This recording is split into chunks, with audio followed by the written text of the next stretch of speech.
Look, the Immortal is meant to be a tragic character, but I never liked how they made him out to be such a bigot. What happened? Oh, for the love of God! The Guardians are the best superheroes in the world! It's a privilege and an honor to work here! Yes, there's hardship. Yes, there's sacrifice. If you children don't like that, get out! Given the past two Viltrumites that had terrorized Earth up until this point, he never should have allowed Cecil to torture Mark like that. Because he knows exactly what happens when you get on a Viltrumite's bad side, and Mark never did anything to make him feel this way. It's one thing to insult someone behind their back, it's a completely other thing to do it unprovoked. Leading up until this point, this was the last thing he said about Invincible. I could have cost us that fight because I didn't trust Invincible. And then I almost started an interplanetary war with his one-eyed friend. I was already broken, Cecil. I gotta admit, showing follow-through, it's not always been my talent, but it's something everyone has to have, especially when you're a superhero. There literally could have been an argument between Immortal and Cecil right after this scene. The beef between Immortal and Invincible was finished in Season 2. So Immortal could have said to Cecil, "Today you were this close to turning the whole Viltrum Empire against us." And then Cecil could have replied, "I know you've always come up short against Omni-Man, but lives are at stake. You don't get to be afraid." To which Immortal says, "Your team's lives are on the line too. About time you start thinking about that." Remember, this is a man who's lost every family he's ever known. Now this is the key argument to why people think he's so angry, but it shouldn't come at the cost of his own likability. He's the equivalent of this show's Wolverine. We want to get behind this guy, especially knowing the brutal future he's gonna have. I've outlived everyone I've ever loved. Do you know what that does to a man? Century after century after century. No, but... Of course you don't. You were the lucky one. The gifted one. Your family could endure. Season 2 did start it off pretty good with the Immortal being a rather rough around the edges leader that the Guardians were finding it hard to adjust to. Minus this one major thing that I would take out of his character. Trying to strike a chord and it's probably A minor. I don't mean any hate towards Duplicate. It's just the age gap is too much. I don't know, I've never seen them as, well, people that would get on together. Plus it is very uncomfortable. And plus, I don't like how they nerfed her powers. I mean, we've seen what Multipole can do. So Kate shouldn't be such a punching bag. For the sake of my retelling, I'm just gonna have it be that she jokingly has a crush on him, but she never pursues it. It's too creepy. Plus it kinda gives her and the rest of the female Guardians of the Globe something to joke about anyway. Show some banter between them and that. Plus, I see it as an abuse of power, like a Predator would if the Immortal were to get with her. I don't know, man, it taints his image for me. I just don't like it. As much as he hates Omni-Man, he should at least have the decency to stay away from someone that young. But yeah, back to the story of Season 2. I'd have it be due to his lack of trust towards Omni-Man, he would be very pushy towards Invincible at first. He never trusts Mark, and they do butt heads to a very uncomfortable degree. That scene where Mark slams the table in front of Cecil saying he's not his dad, I'd have it be that Immortal's attitude that he shows to Mark, the very pissy attitude mind you, due to his hatred towards Omni-Man and his lack of trust towards Invincible, starts to bring out an anger in Mark. It bubbles up slowly, and as we can see from Steven Yeun, he is very much a crash-out king.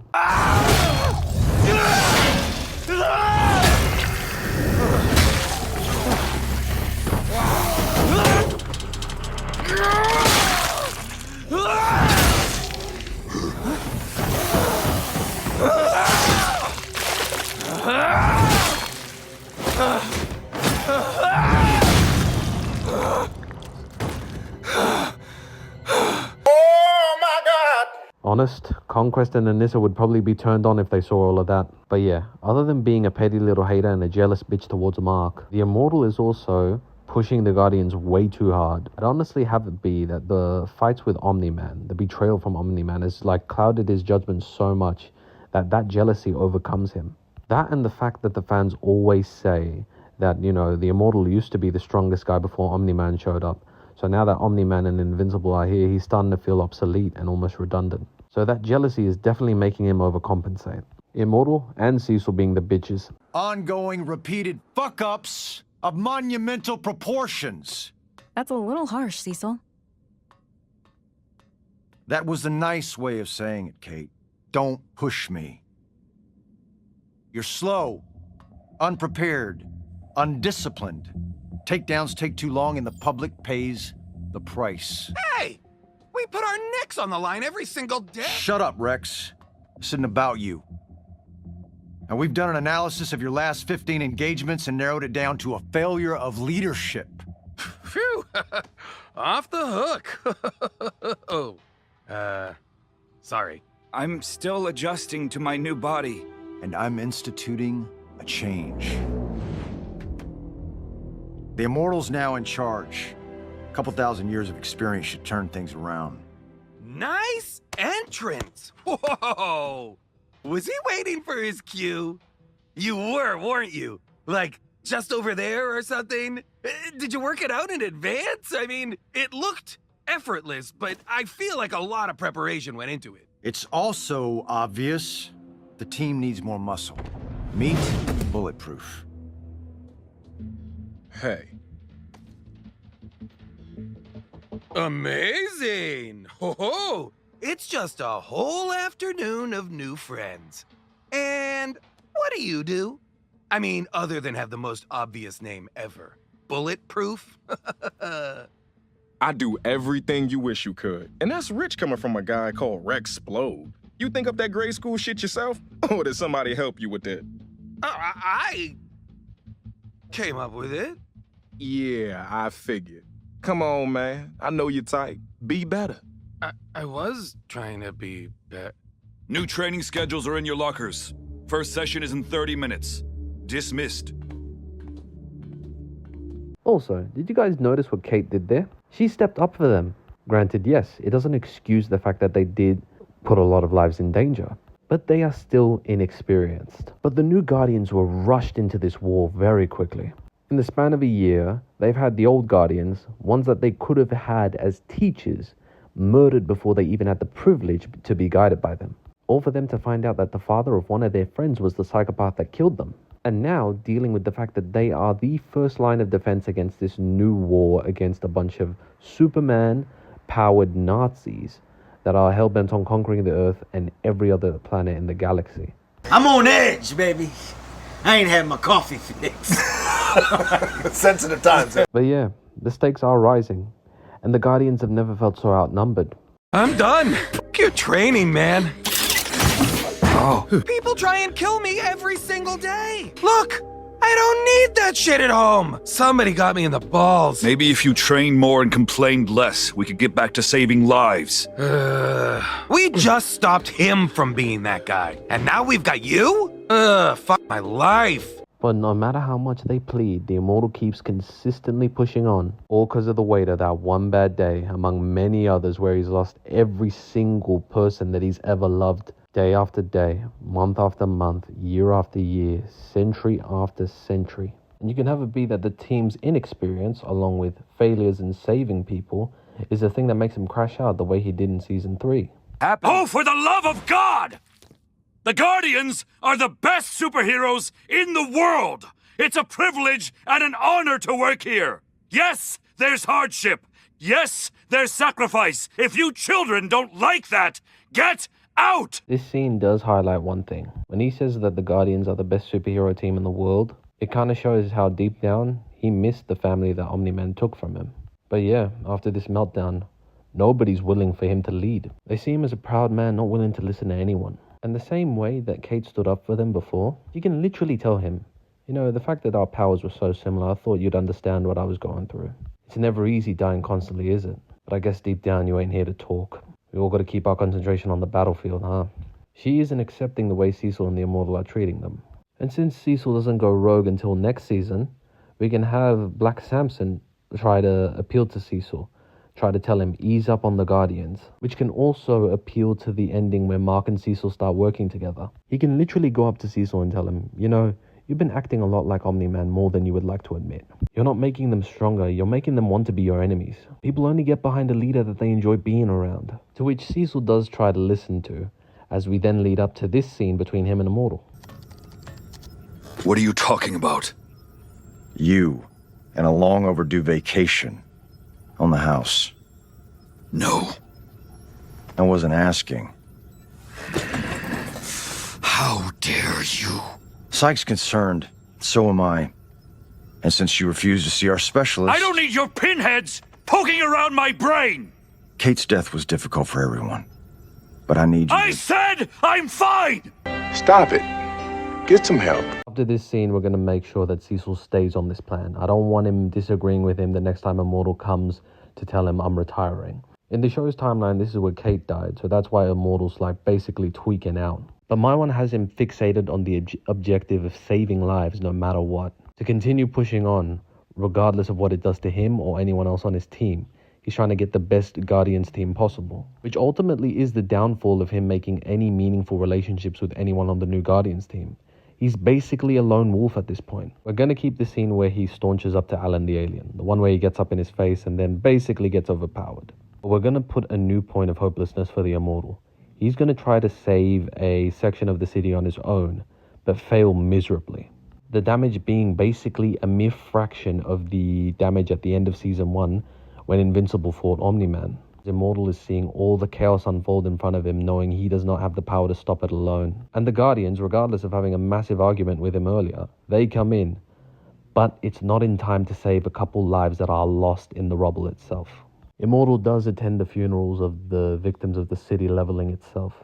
And you can have this also be a concern point for Mark as well, as now, ever since his dad had basically destroyed a section of the city, leaving him guilty, he is trying to step up in any way that he can, but he feels as if he's failing. This is where they actually bond, right before the Sequid invasion, Immortal's final mission, basically. Because after seeing such devastating imagery, the same imagery Invincible saw at the end of Season 1, Episode 8, he doesn't feel like a hero anymore, especially due to the way he's treated everyone.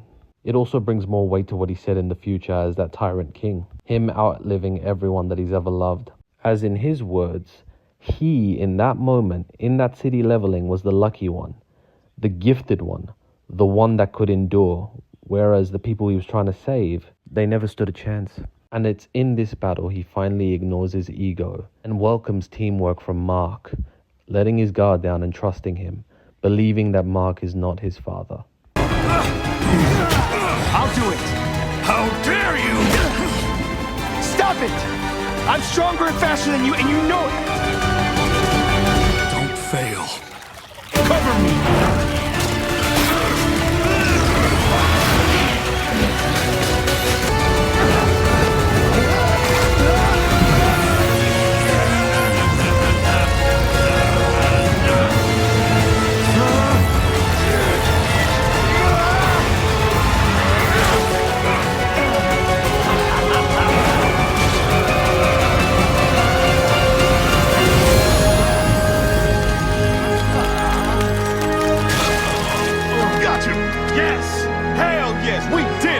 Did you?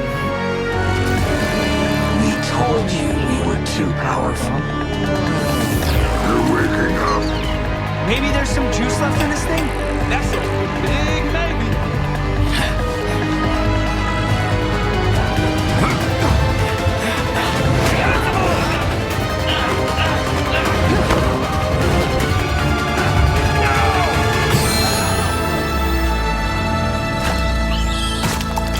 This is the last time we'll see him in action for Season 2. As the mental toll of all the lives lost on that one time he screwed up, it's overwhelmed him to a point of no coming back.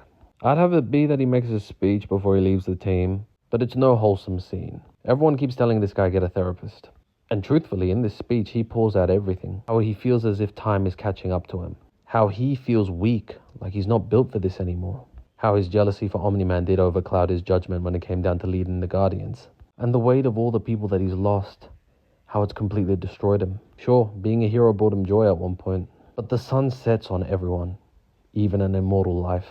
This entire revelation of him leaving, him apologizing, it catches all the Guardians there off guard.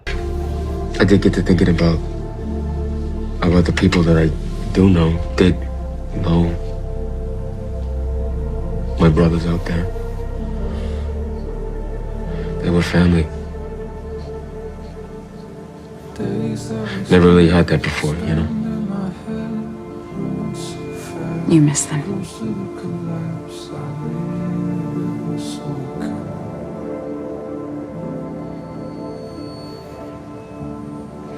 I shine bright. I was the best version of myself out there in the service. Swift, silent, deadly. We all were. All of those things. We were a family, and we were fighting for something. We weren't afraid of shit. And now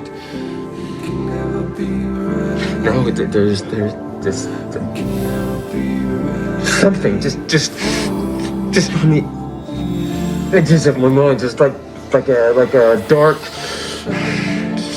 shadow just waiting for me.